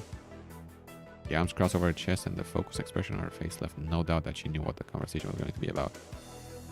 Her hair fluttered beautifully in the wind, silhouette resembling an ancient Japanese warlord intently watching the course of a battle from the hill. Just a couple hours prior, I thought there was no way to compare my lady Ellie, Ellie to the peasant girl Kagome, but now I wasn't so sure. Well? She finally uttered with impatience. Are we going to just stand here? I woke up from my daze and said, Can you explain your behavior today? Kagome's face seemed to be frozen in stone, looked like a statue. Fine, then I'll talk for you. Yesterday you got scared about some suspicious guy trying to get into your restaurant when it was closed and called the police, right? Is this something you normally do? Keep this up and your establishment will lose every last client. They come to eat sushi and end up in a prison van. And who is Akira Moriyuki? Your father? Uncle? Maybe husband? At word father, Kagome's cheek twinged. She was completely unable to hide her true feelings. This detached mask was the only solution she knew. Not like it helped much. Father then, I see. Maybe you even know Akira Shinji? Oh, don't worry so much, I just need to talk to him about something. Kagome just kept standing there, looking somewhere past me. In any other situation, her cold glare would make me avert my eyes. But right now I was too pumped up. Drop it already.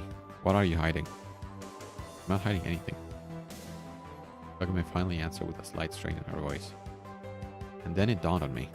What if it wasn't about Nikolai Anukin in particular? What if she was just scared? Listen, don't think that... I mean, you have nothing to be afraid of. The looks of it, I'd shown weakness. But Kagome's expression changed immediately. Afraid? Of you? You wish. I have no idea what your speech here was about. I just didn't want to have this farce in class. That's why I came with you. Oh, so that's how you talk now. I knew she was lying. And she knew I knew. The only question was if she had the confidence to stand her ground. And what was this seemingly quiet, unsociable girl hiding? Now, if that's all, Kagome headed to the exit but I appeared in her way. That's not all, Iwamura-san. Please do deign to explain yourself. Or do you want to say you don't live on the waterfront in a restaurant called Gifts of the Sea, and that you didn't see me there yesterday? Exactly. Her response was unexpectedly calm. We came to a dead end. I couldn't start torturing her now, could I? After you. I took a step back and gestured toward the exit. Kagome quickly, but not too quickly, walked past her without sparing me as much as another glance. One thing was clear, she had something to hide. And I was trying to find out what my father had been doing at Kobayashi Corporation. Following Ichinose's lead, looking for this Akira Shinji. And in my search, I ran into a classmate of mine, Iwamura Kagome, a shy, at least at first glance, timid girl whose only dream was clearly for people to stop bothering her. Where's the logic in that? Maybe all of this truly was a wondrous coincidence that she acted like she did because she was scared. I returned to class and was immediately interrogated by Kyosuke. Nick, where'd you go with Iwamura? None of your business, I snarled. I had exactly zero desire to make up excuses he would believe. You've chosen an odd target, Casanova. Kyosuke smirked and bumped me in the shoulder. Bugger off. I snapped and he immediately disappeared into thin air. Next lesson started. No, I couldn't believe it. This couldn't be just a coincidence. Kagome was somehow connected to Akira Shinji, or at least knew something. I decided to follow her today. School day dragged on painfully slowly. During the breaks, I chatted with Kyosuke without letting my eyes off of Kagome. What about the bed? I didn't even go to lunch to keep her in sight. But I didn't notice anything suspicious, and why would I? Finally, the school day came to its end. Students started to get ready to go home. I quickly threw my books into my backpack and ran out of the class. The last person I needed to meet now was Himitsu, which was certainly about to show up. He would distract, hinder me, then Kagome would surely slip away. I hid behind a lamp post on the other side of the street, across from the school gates. The minutes of waiting felt terribly slow, eyes darting to the clock over and over. According to it, barely any time had passed, but I couldn't escape the thought that Kagome knew what was going on and was long on her way home, her tail left behind. At some point, the flow of students started to grow thinner, the last lesson ending a good half an hour ago. Where the girl she turned out to be? I lingered for a couple seconds more, and quickly crossed the street. I needed to get back and check. Something could have held Kagome back. But there she was. Iwamura ducked out from behind the gates and headed toward the station at a calm pace. I virtually froze in place, my nerves and muscles strained to the limit, unable to move. I couldn't let her notice me. I made a titanic effort and walked past Kagome, giving her just a fleeting glance. Meanwhile, she didn't look at me at all. As always. Well, that's better than nothing. At that moment, I didn't want to think that this whole time she'd been watching me, waiting for a mistake. Well, why did I even assume Kagome was partaking in this espionage of mine? Although being paranoid didn't automatically mean I wasn't being watched. Distance between the two of us was growing rapidly, like between two cars and a math problem that left the same starting point going in two different directions. But this problem also had a common point of destination, the gifts of the sea. At least that's what I wanted to believe.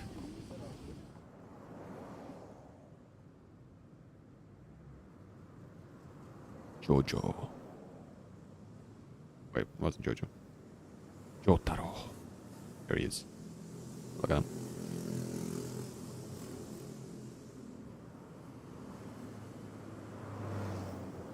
The fastest way to get to his district would be the subway. It was obvious what station Kagome would use. Whether I was playing private investigator alone, or it was a game for two, she wasn't about to break into a run. Meanwhile, I had no problem choosing a different route and getting to the station before Kagome. Tokyo subway warranted a separate mention. Of course, it didn't look nearly as majestic as Stalin's empire style of the metro. That's because the main point of the capital's transportation system was functionality. Let's see this. Are they not in order, bro? Stalinist architecture is distinguished by its scale and pomposity. Yeah, we know how. I mean, at least I know how the subway stations look like in Russia. Pretty fucking amazing, I'm not gonna lie.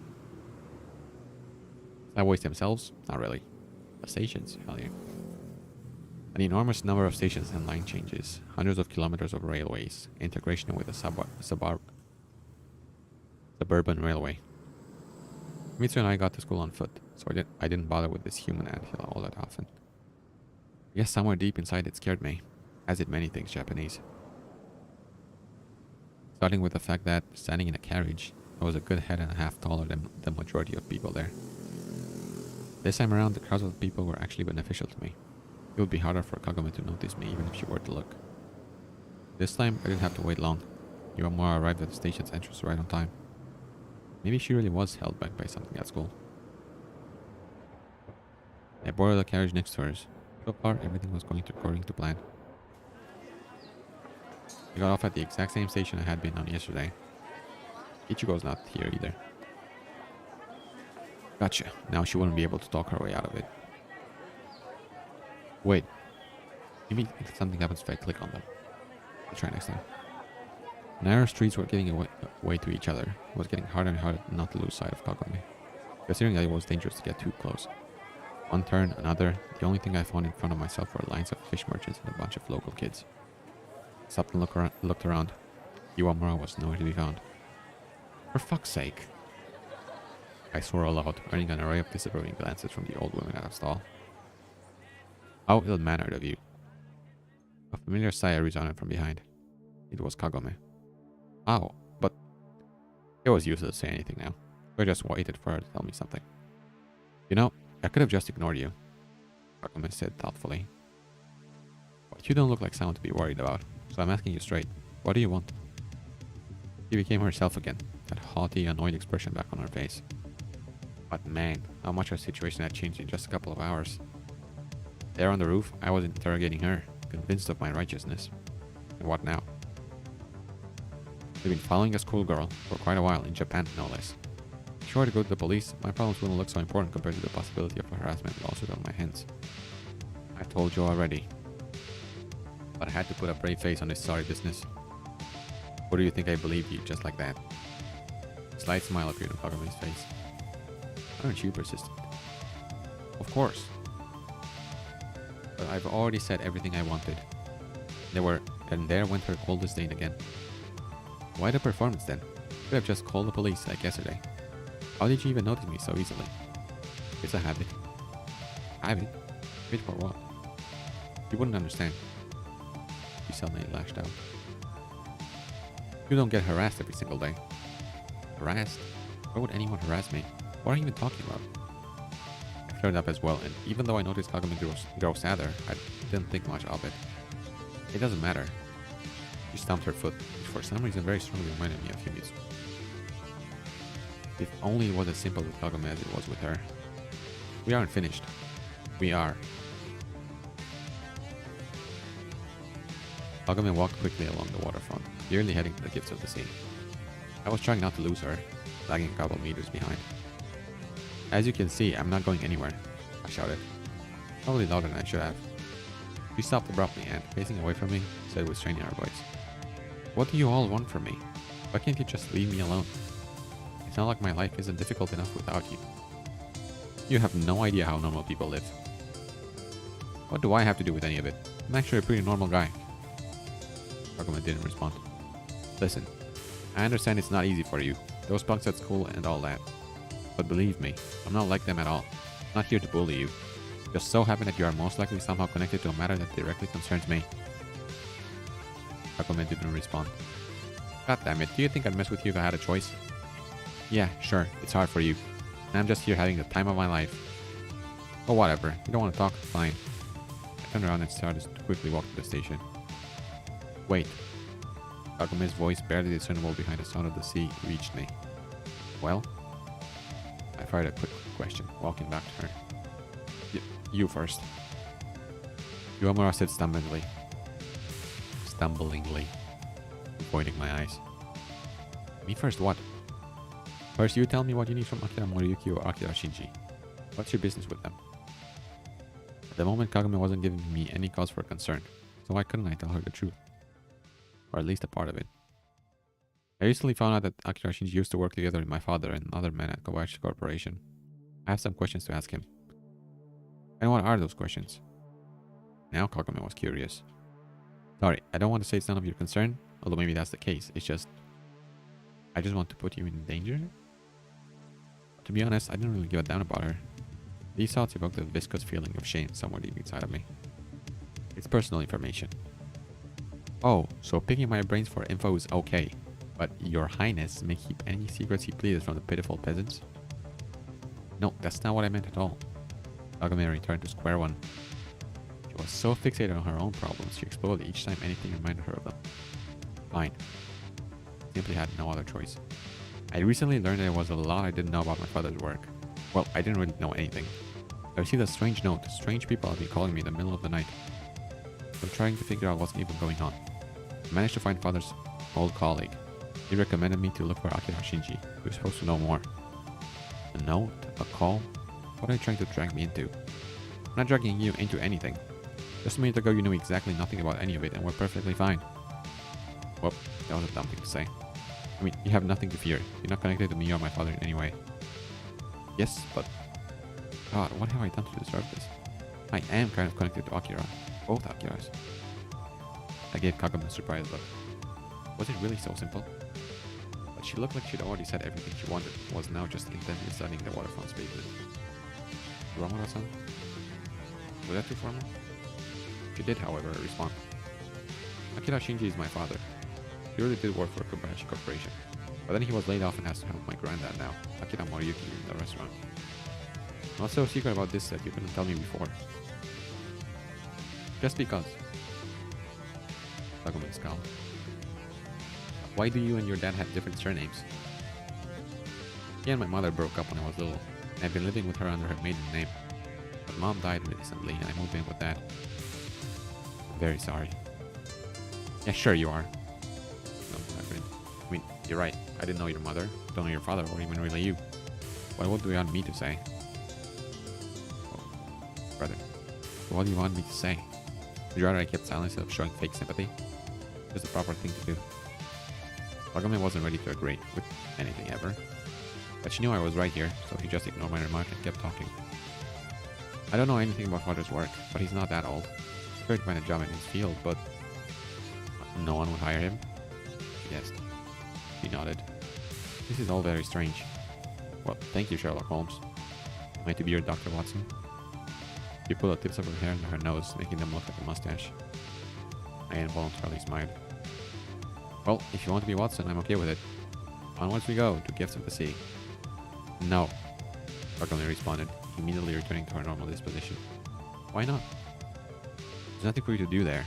I'll talk with father and tell you everything afterward. Don't you think this whole thing concerns me a bit too? What do you suppose you will even do there?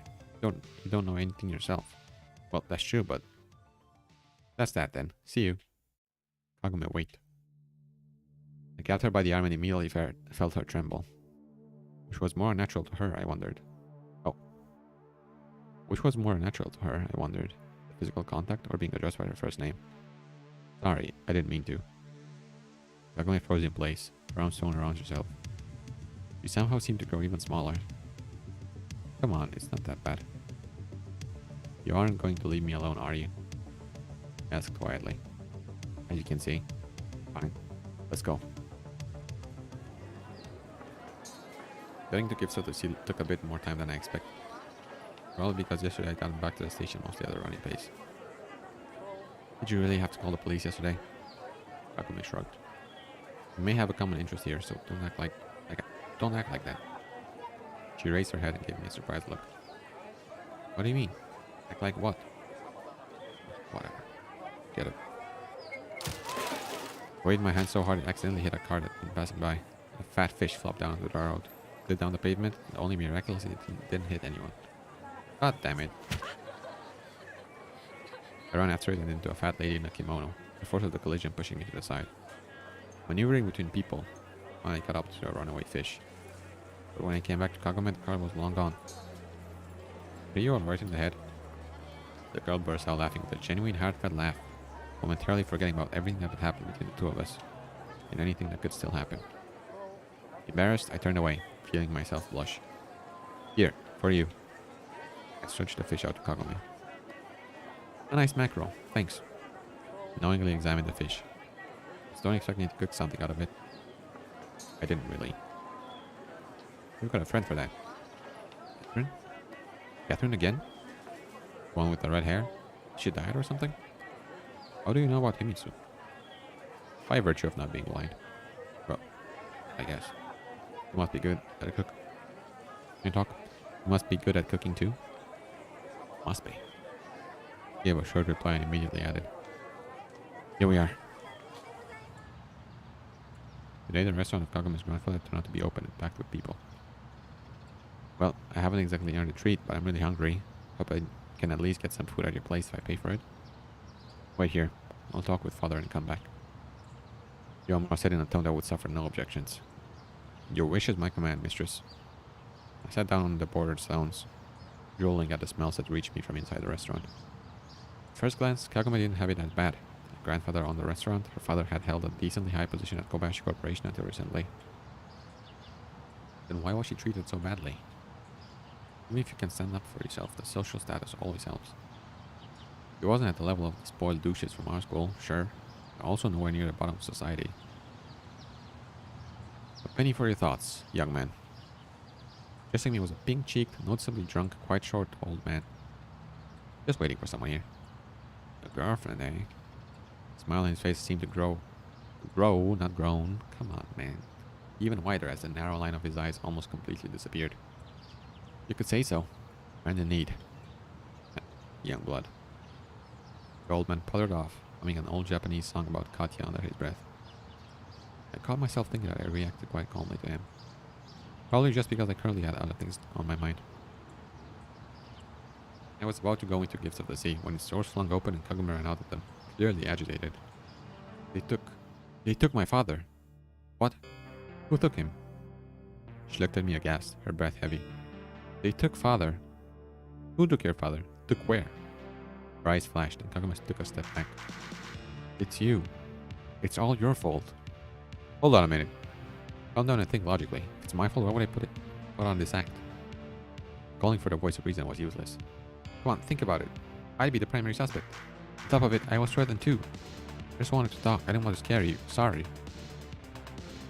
Made a low Japanese bow. It could be that this happened to your father because of me. I don't know what reaction I expected, but Kagame's expression grew softer, although she still looked grim, like Mount Fuji before a storm. Grandpa says 2 decently dressed men came today. They asked to talk to father. Grandpa doesn't know what they talked about. Dad left with them and told Grandpa not to worry. But how could I possibly not worry? It took a moment to think. Kagame was clearly right. I think there was reason to worry would be putting it lightly. At that moment I was convinced everything that had happened recently was linked. The note, the call, Ichinose, the kidnapping of Kagame's father. They were hiding something and covering their tracks well. But then, why didn't they just kill me? Who would pay attention to the disappearance of an orphan schoolboy? No. There was clearly something more important going on. We have to call the police, Kagame said resolutely. If things are as you say, I don't think the police will help us in any way here. Or would you even know? Think for yourself. You're talking about Kobayashi Corporation, understand? They've got the whole of Japan under their control. I'm going to call them. You can do whatever you want. Stop her, yes, please. Goddamn, she's crazed. I'll call the police. Hold on a second, I'm telling you, you'll only make the situation worse. I didn't want to say that she at least still had her grandfather, but that was the truth. We need to wait and think it through. But Kagame had no intention of listening to me. And I felt an inexplicable desire to do my own thing. I was absolutely sure she was wrong. Wait. I grabbed her arm again and jerked her into the street. Let go, don't touch me. Her voice was quiet, even too quiet against the drunken hubbub of the restaurant. I understand how you feel, but acting on emotion will only make things worse. I promise we'll find your father. I dragged you into this and all. Kagame stopped trying to break free. Fine, in reality, we've just got common interests. Find your father, he answers my questions. But right now, you need to calm down. She stood pressed against the doors, her head hanging low. Do you understand what I'm saying? Kagame made a slight nod. What do we do now? Oh, so now it was us. Well, I really didn't want to draw attention to our choice of words right now. Did your grandfather say anything else? He's not young. He replied after a long pause. He gets things wrong, if at all. If not for me and a couple other employees, the restaurant would have long gone under. Really? Looks to be thriving from the outside. Kagame smiled sadly. But still, it all started with you. She said in a serious tone, though not angrily. Post hoc ergo propter hoc. I don't know what this means, bro. Whatever is happening right now is just a consequence of something bigger. He, you, your father, we're all just pawns in some game. Do you even hear yourself? Pawns in some game. You're talking like... I don't know. I don't want anything to do with it. My life isn't sunshine and rainbows as it is. You may not be directly at fault here, but if only you kept away from us. I was looking at her and just couldn't understand why she wasn't crying. If Himitsu were in her place, the tears would have already been flowing like a river at our first meeting at the station. Even Catherine wouldn't have managed to hold on for this long. To tell the truth, I could hardly understand how I managed to retain a seemingly cool head myself. Meanwhile, Kagome... Yes, she was angry, reacted irrationally and even foolishly, but at the same time, persistently held her own. It may not have been a direct fight with a looming threat, not a charge with a drawn sword, but this reaction was more akin to the silent protest of an ancient cliff. Beaten by hurricanes, whipped by the winds, it would remain in its place even 1,000 years later, without advancing even a single step forward, and without surrendering a single centimeter. She was used to this life, and I'd climbed into her orderly world, bringing chaos and destruction. Fine, you're right. I shouldn't have gotten you involved in all this. I turned around and was about to leave, but Kagome stopped me. Oh no, you don't. If you got me involved, you should take responsibility. You have something in mind? Yeah, I've got an idea. You were talking about Kobayashi Corporation, right? That's where we'll start. How do you intend to... Meet me tomorrow in the park across from their office downtown. But... And now I need to go to work. How can you even think about that at a time like this? I was genuinely surprised. What about it? We'll help Grandpa if not me. Father wasn't of much help. He was good with abstract ideas in theoretical sciences, but when it came to slicing cabbage... Kagome let out a heavy sigh. Tomorrow, at noon. Yeah, okay. He disappeared behind the door, and I heard drunken shouts of, Kagome-chan, Kagome-chan. The windows of my house burned with dim light. It was about time I changed the bulb. The front door creaked quietly, and a voice came from the kitchen. Nico-kun. Did she have some kind of detector tuned to me? Oh, tuned to me, I wondered. We haven't seen each other all day. Started as soon as I came in. Yeah, sorry, I saw your note. I had some things to take care of today. At this point, even I could tell how implausible my lie sounded. Come, dinner's on the table. Said in her usual didactic tone, as if the events of the past week never happened. So, how are you doing? To be honest, I just wanted to forget this crazy day. Fine. You didn't even look at me. In a different situation, I would have probably tried to continue the conversation, find out why she was acting like that. But in this case, it was clear. How long could Himitsu keep going like this? Well, it was entirely possible I'd be killed before she'd give up. And we had agreed to go on a date, too. It's very good. In reality, I wasn't even paying attention to what I was eating. I'm glad. She responded as indifferently as before. Oh? I loudly threw the chopsticks down on the table. What? Are you going to keep acting like this? Acting like what? You know what I mean? I don't. Then I realized it was just her way of being upset with me. And Himitsu really did have things to be upset about. On the other hand, I didn't have to report my every step to her.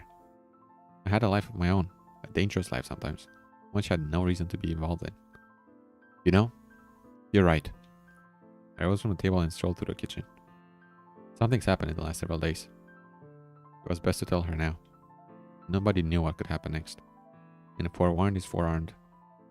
It could be that I wasn't the only one in danger, that those close to me were too.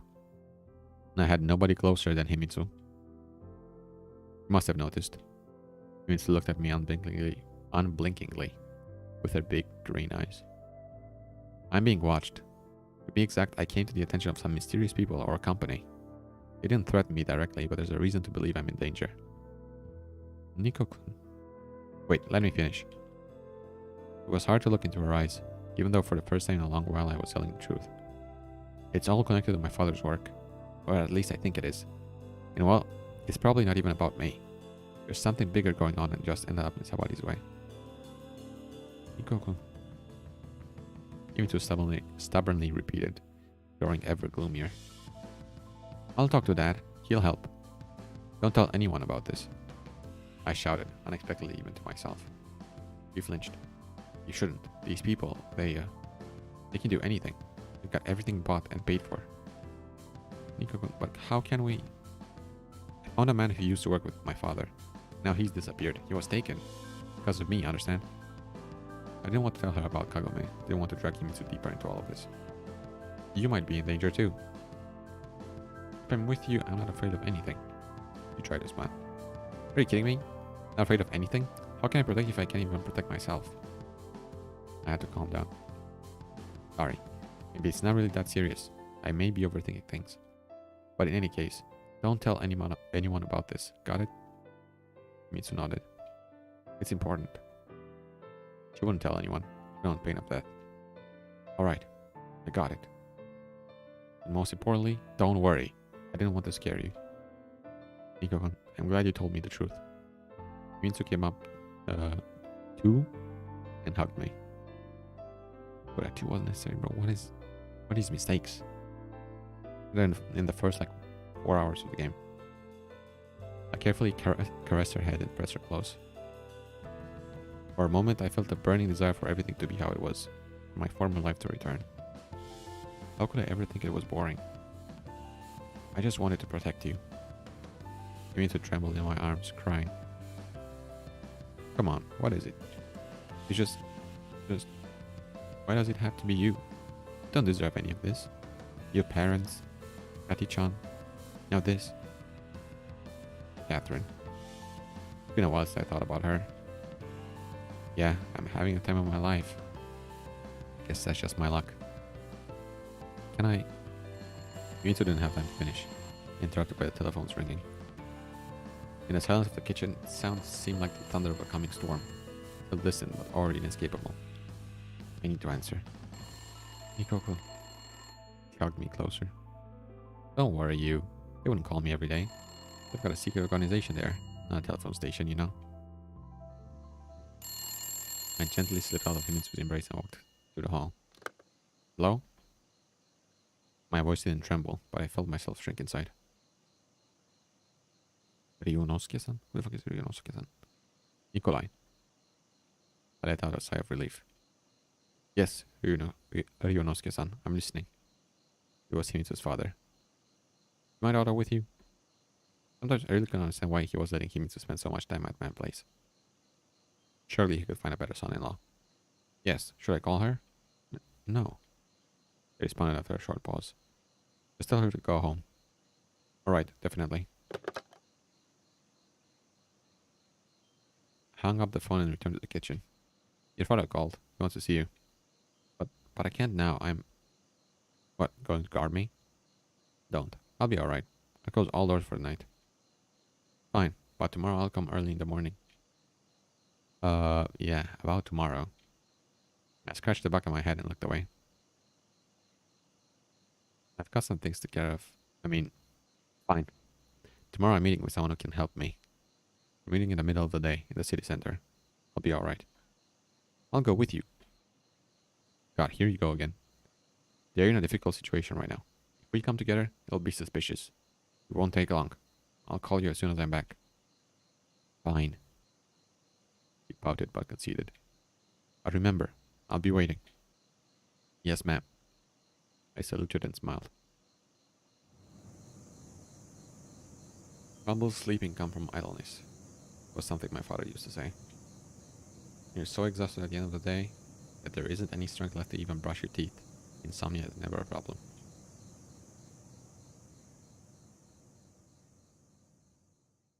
Okay, perfect. Almost 2 hours on the dot. This is where I'll end the stream today. I think I'm doing better. Like, my throat doesn't hurt as bad as it did last time. They're probably getting used to speaking this much. So, let's save here. Probably don't need to save, right?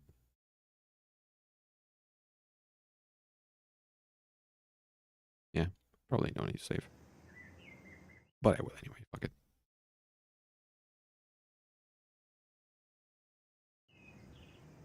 Okay.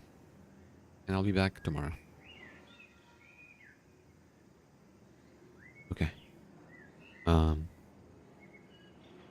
I don't really remember all of it. I think the demo had this part of the story, but like shrunk to fit more into less time. Know what I mean? Maybe I'm just crazy. Maybe it already was all this. Which for once, it's a good thing that I have a bad memory because I don't really remember much. So, yeah, I'm can't wait to continue playing this. I'll probably do it in like at least during the week. I'll do it in like 2 hour sessions. I think. I don't know. Maybe I'll do more. The thing is, I cannot stay up too late because I have to work the next day, like tomorrow. But yeah, and my throat isn't hurting as bad, but it's there. I can feel the pain coming, the soreness. Okay. Anyway, I'll see you tomorrow. Bye bye.